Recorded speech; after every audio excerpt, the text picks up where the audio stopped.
고위공직자 범죄수사처, 이른바 공수처의 신설을 위한 정부 권고안이 발표됐습니다. 이것을 두고 역시나 논란이 뜨겁습니다.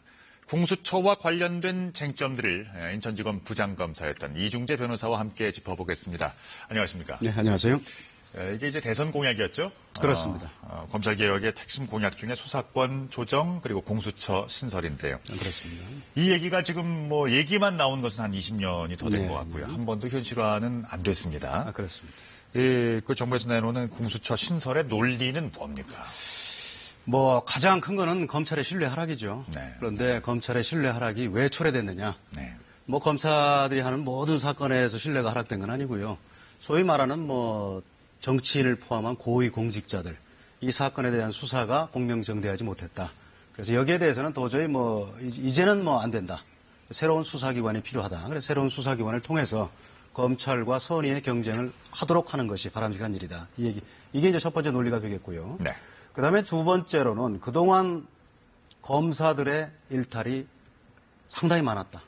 그런데 검사들의 수사에 대해서는 검찰에서 소극적이지 않았느냐. 그러다 보니까 진경준 검사장 사건이나 김영준 부장검사 사건이나 계속해서 발생하지 않느냐. 이건 견제를 받지 않아서 그렇다. 그렇기 때문에 새로운 수사기관을 통해서 이런 점도 시정할 필요가 있다. 이게 논리가 되겠습니다. 네. 그러니까 어떻게 보면 검찰 측에서 초래한 측면이 크네요. 그렇습니다.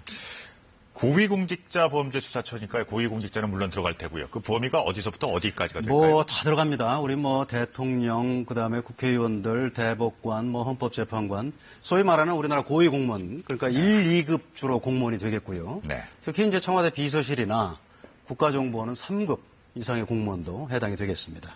네. 공수처의 규모가 지금 나온 거 보니까 상당히 큽니다. 웬만한 수도권의 직업만한 규모인 것 같은데요. 그렇죠. 서울로 치면은 서울중앙지방검찰청은 워낙 큰 규모고요. 네. 제가 굳이 예를 든다면 서울 북부지방검찰청 거기가 한 50명 됩니다. 거기하고 같죠. 네. 그런데 북부지방검찰청은 부패 수사뿐만이 아니고 모든 사건을 다 수사하는 기관이거든요. 네. 그런데 공수처는 고위공직자의 비리만을 전담하는 기구인데 여기에 검사가 정말 50명까지 된다면은 굉장한 기구죠. 그러면 이제 전체 인원 중에 몇 %를 차지하는 거예요? 어떤 검사의 비중이? 검사의 비중이 지금 검사는 최대 50명까지 할 수 있고 그다음에 예. 수사관은 70명까지 할 수 있습니다. 네. 그러니까 전체가 가장 클 경우에 지금 120명이 되는 거죠. 그중에 이제 50명이 검사가 되겠습니다. 예. 그러니까 기존의 검찰 조직하고 뭐가 다를까요, 그게? 사실 같은데 예. 기존의 검찰로 치자면 굳이 얘기하자면 검찰의 특수부를 생각하시면 되겠습니다. 네. 그러니까 경찰에서 조금 우리 국민 일상생활에서 발생할 수 있는 교통사고라든가 폭력 이런 사건을 수사하는 게 아니고 네. 검사들이 직접 정보를 수사해서 정말 우리 사회의 거악을 척결한다. 이런 게 이제 특수부의 역할인데 네. 그 특수부의 역할만을 딱 떼어놓은 그런 기구라고 저는 생각을 합니다. 네. 임명 과정도 조금 남다르긴 하네요. 예. 그렇습니다. 임명도 지금 일반 검찰 같으면 대통령이 지명을 하고 네. 국회에서 청문회를 거치는 절차가 되겠습니다만 총장의 경우에 예. 지금 여기는 공수처장의 경우에는 추천위원회가 따로 구성이 됩니다. 그래서 네.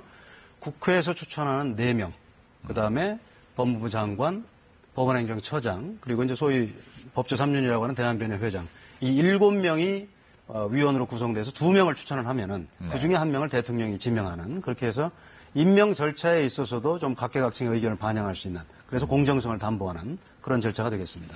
공수처의 검사는 변호인 출신으로 하나요?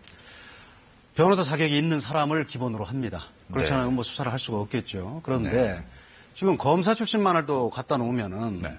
또 하나의 검찰청을 만드는 거 아니냐 이런 비난이 있을 수가 있거든요. 그렇기 예. 때문에 전체 공수처 검사 중에 검사 출신은 절반으로 제한을 했습니다. 그리고 나머지 절반은 변호사 출신 또는 변호사 경력을 가진 법학 교수 중에서 임명하는 그런 절차가 되겠습니다. 네. 특권적인 수사권의 범위가 넓어요. 이제 다른 수사기관에 대해서도 수사의 우선권을 갖게 된다. 이렇게 돼 있네요. 네, 그 부분은 지금 국회에 이 공수처 법안이 의원들이 발의한 게 3건이 있어요. 그거보다는 좀 어떻게 보면 저는 합리적으로 조정이 됐다고 봅니다. 네. 의원들이 발의한 거는 공수처가 전속적 권할권을 갖도록 돼 있어요. 그러니까 해당 범죄에 대해서는 공수처만이 수사할 수 있고 일반 검찰이나 경찰은 할 수 없다. 이렇게 했는데 지금 이 법무부 산하의 그 법무검찰개혁위원회에서 내놓은 안은 우선적 수사권이죠. 그러니까 우선적으로 공수처에서 하되 경찰이나 검찰에서 상당한 정도로 이미 수사를 한 사건, 무슨 뭐 영장을 청구했다거나 이런 단계에서 공수처가 사건을 이첩하라고 하면 그건 뭐 수사에 좀 맥이 빠질 수 있지 않겠습니까? 네. 그렇기 때문에 그런 경우에는 검찰이나 경찰이 그대로 수사하도록 한다. 이게 이제 개혁위원회의 안이 되겠습니다.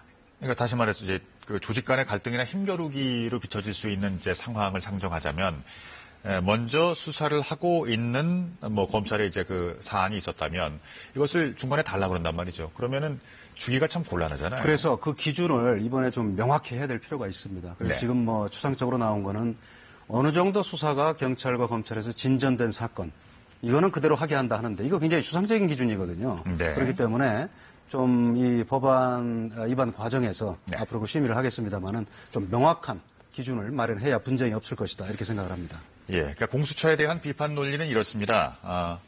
또 다른 무소불위의 권력기관이 될 것이다라는 것이죠. 그러니까 견제장치라든지 이것들은 뭐 분명히 얘기가 나오고 있는 건데요. 그렇습니다. 뭐 임명에 있어서 뭐 각계각층의 의견을 뭐 반영하도록 한다. 그 다음에 이제 공수처나 공수처장, 차장 또는 뭐 공수처 검사들은 퇴직 후에 3년이 지나지 않으면 다시 검사로 임명될 수 없고, 그 다음에 1년이 지나지 않으면 청와대로 들어갈 수 없다. 이런 뭐 견제장치를 해놨죠. 검찰로 돌아갈 수는 있게 돼 있네요. 검사 출신이니까 법률적으로 돌아갈 수는 있죠. 네네. 그렇지만 3년이라는 기간이 지나버리면은 현실적으로 그런 뭐라고 할까요? 좀 상당히 그 층층시야의 구조인 검찰 조직에 갑자기 중간에 다시 들어가기는 굉장히 어려울 것 아니겠느냐. 아하. 그래서 이렇게 만들어 놓은 걸로 생각을 합니다. 예. 그러니까 인사위원회에 추천을 거쳐서 임명이 되고요. 추천위는 또 7명이고요. 상당히 좀 복잡하고, 그러니까 나름대로 그 애초에 이제 만들어지는 과정에 대해서는 공을 들인 흔적이 있네요. 그러면 그 개혁위가 제시한 이런 장치만으로 충분하다고 보십니까? 어느 제도고 완벽하게 있을 수가 없습니다. 제가 지금 일단 뭐 생각할 수 있는 거는 지금 뭐 여러 가지 제도적 견제 장치를 마련해 놨습니다만은 네. 결국은 검찰이 그동안 정치적인 사건에 있어서 신뢰를 받지 못한 이유가 뭐겠어요? 결국은 검사를 마치고 나서 내가 총장을 해야겠다 또는 뭐 장관을 해야겠다 정계로 진출을 해야겠다 이런 건데 지금 공수처장, 차장 또 공수처 검사들도 지금 뭐 청와대는 들어갈 수 없다. 그다음에 3년 내에 검사는 될 수 없다 하지만 정계 진출의 길은 안 막혀 있는 게 아니거든요. 그렇죠. 그러면 특정 뭐 정당이나 대통령의 입맛에 맞는 수사를 하고 그 공천 받아서 뭐 정계로 진출하는 이 길은 남아 있어요. 또 뭐 예. 법무부 장관은 또 될 수 있는 거거든요. 근데 이런 한계는 있습니다. 그렇군요. 이제 대검중수부 얘기를 좀 해볼까요? 그 대검중수부가 2013년도에 폐지된 것으로 그렇습니다. 기억이 되는데요. 그러니까 공수처는 항상 대검중수부랑 이제 비교 대상입니다. 이걸 비교하는 목소리에 대해서는 그러니까 이건 이제 상당히 이제 논리적인 그 전개가 있다고 보아지는데요. 어떻게 생각을 하세요? 좀 나아질 수 있을 거라고 그러니까 비교 우위가 있다고 생각하세요? 어느 기구든 저는 뭐 이렇게 뭐 임명 절차를 좀 까다롭게 했기 때문에 그리고 이제 검찰에 대한 견제 기구가 생겼기 때문에 서로 존중하고 서로 조심하는 분위기는 충분히 있을 거라고 생각을 합니다. 그런데 제일 중요한 거는 아까도 말씀드렸습니다만은 완벽한 제도는 없거든요. 그러면 본인들의 의지가 제일 중요합니다. 공수처 구성원들이 나는 정말 정치적으로 독립적이고 중립적인 입장에서 공명정대하게 처리하겠다. 이런 의지가 제일 중요하고요. 그다음에 대통령을 포함한 정치권에서 정말 이런 중립성을 보장해 줘야겠다. 뭐 이런 의지가 결합될 때만 이게 바람직한 방향으로 운영이 될 수 있다. 이렇게 생각을 합니다. 그러니까 다시 한번 짚어볼까요? 대검중수부가 폐지되기까지의 가장 큰 그 국민들로부터 질책을 받았던 부분은 뭐라고 생각하세요? 결국은 뭐 굳이 예를 들자면 2009년에 뭐 박연차 회장 사건이 있었는데 결국은 이런 사건들이 정말 검찰이 엄정한 정보 수집 또 객관적인 분석을 통해서 수사가 개시가 된 게 아니고 네. 결국은 뭐 청와대에서 하명된 소위 말하는 표적 수사를 한 것이 아니냐 이게 가장 시비거리거든요. 네. 그리고 수사를 마쳤을 경우에 기소 여부를 결정할 때도 결국은 뭐 정치권의 입김에 따라서 좀 부당하게 결정한 부분이 너무 많지 않았느냐. 왜냐하면 검찰총장 자체를 대통령이 임명하고 중수부는 뭐 총장의 직속 기구인데 그러면 결국은 뭐 정치권의 영향을 볼 수밖에 없지 않느냐. 이런 비판 때문에 결국은 없어진 거죠. 네. 어제 개혁위에서 이런 안이 나오자마자 공수처 신설 권고안이 나오자마자 여야의 반응은 물론 엇갈렸습니다. 어떤 얘기들이 나왔는지 한번 보시겠습니다. 먼저 여당인 민주당은 환영의 입장을 밝힙니다. 법무검찰개혁위원회의 공수처 신설 권고안을 환영합니다. 공수처 신설은 검찰개혁의 본격적인 시작을 알리는 것이기에 매우 환영합니다. 검찰도 검찰권의 민주적 정당성 강화를 위해 기득권을 내려놓고 공수처 신설에 앞장서야 할 것입니다. 지난 대선 당시부터 공수처 신설에 반대 입장을 표명해왔던 자유한국당. 공수처는 슈퍼검찰이라며 날을 세웁니다. 이런 상황에서 또 공수처라는 슈퍼검찰을 설치하면 이 나라는 검찰, 경찰, 또 특검, 특별감찰관 등 기존의 사정기관 위에 또 하나의 불필요한 옥상옥을 만드는 것이고 결국 정권을 쥔 사람이 야당 의원을 겨냥하는 사찰 수단으로 전락할 개연성이 높다는 주장에 귀를 기울여야 할 것입니다. 바른정당은 공수처 신설엔 찬성하면서도 중립성 확보엔 우려를 표합니다. 검찰의 독립성과 중립성을 확보하기 위한 방안으로 공수처의 설립이 필요하다는 입장을 가지고 있었습니다만 어제 발표된 공수처안은 공수처에 너무 많은 권한을 부여해서 이것이 또 다른 무소불위의 권력기관이 되지 않을까 하는 그런 우려를 가지게 되었습니다. 국민의당 역시 공수처가 또 하나의 권력기관이 돼서는 안 된다며 견제장치의 필요성을 강조합니다. 사실 여기에 관련된 공수처의 신설에 관련된 법률이 나온 게 13번인가 되거든요. 그렇습니다. 근데 모두 다 이제 현실화되지 못했습니다. 이번엔 다를까요? 저는 이번에는 다를 거라고는 생각합니다. 다를 거라고는 생각하는데, 근데 이제 국회 논의 과정에서 과연 저런 거대한 권한이 집중되는 저런 기관을 견제할 장치가 과연 뭐냐. 지금 자유한국당은 기본적으로 반대하는 입장이고요. 그 다음에 이제 바른정당과 국민의당도, 원칙적으로는 찬성하지만 그 견제할 수단이 필요하다. 이런 부분에 대한 논의를 하다 보면은 정말 이번 국회에서 처리를 못하고 내년으로 넘어갈 가능성도 있겠습니다만은 저는 어쨌든 이번 문재인 대통령 정부에서 통과는 될 것이다 이렇게 생각을 합니다. 네. 빠르거나 아니면 이제 늦어지거나 반드시 도입은 가능할 것으로 보시고요. 공수처 도입 자체에 대해서는 개인적인 의견은 어떻게 생각하십니까? 이중재 변호사께서는 이제 검찰 출신이신데요. 네. 저도 아까 말씀드렸습니다만 어떤 기구를 만들더라도 본인들의 의지와 정치권의 의지가 결합되지 않으면 제대로 될 수가 없다. 그리고 지금 어제 법무검찰개혁위원회에서는 한인섭 위원장이 그런 말씀을 하셨어요. 예.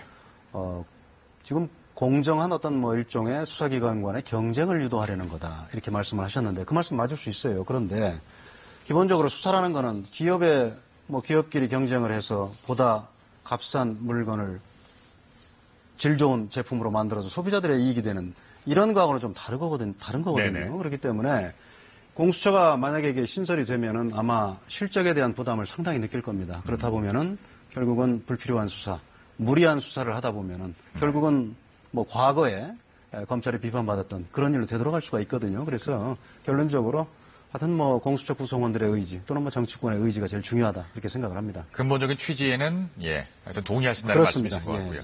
자, 재심 청구라는 단어 아시죠? 그러니까 사건이 종결된 이후에 피고가 무죄 증거를 제시하면서 다시 재판을 해달라. 이렇게들 이제 우리가 상식적으로는 알고 있습니다만은 검찰에서요 시국 사건 6건에 대해서 재심 청구를 했답니다. 그러니까 주체가 검찰이었다는 게 이게 좀 색다르네요. 예, 우리가 흔히 이제 검사라고 하면은 무슨 죄 지은 사람을 수사해서 꼭 처벌받게 하는 그런 역할만 하는 걸로 잘못 알고 있는데요. 네. 검사들도 일에 매몰되다 보면 그렇게만 생각을 하는데 우리 법 취지상 검사는 가장 중요한 게 공익의 대표자입니다. 그렇기 때문에 재심 판결은 이미 유죄 판결을 받았습니다만 거기에 사용된 증거가 위조가 됐다든가 허위라든가 이럴 경우에 다시 할 수 있는 거거든요. 네. 그런데 이 피고인들이 사망하거나 아니면 유족들이 법률 절차를 잘 모르거나 또는 변호인 선임 비용이 없다거나 이럴 경우에는 청구할 수가 없거든요. 네. 그런 경우에는 검사가 공익의 대표자로서 재심을 청구할 수 있는 겁니다. 알겠습니다. 이번에 재심 청구가 됐던 사건들 어떤 사건들인지요? 간략하게 정리해 보겠습니다.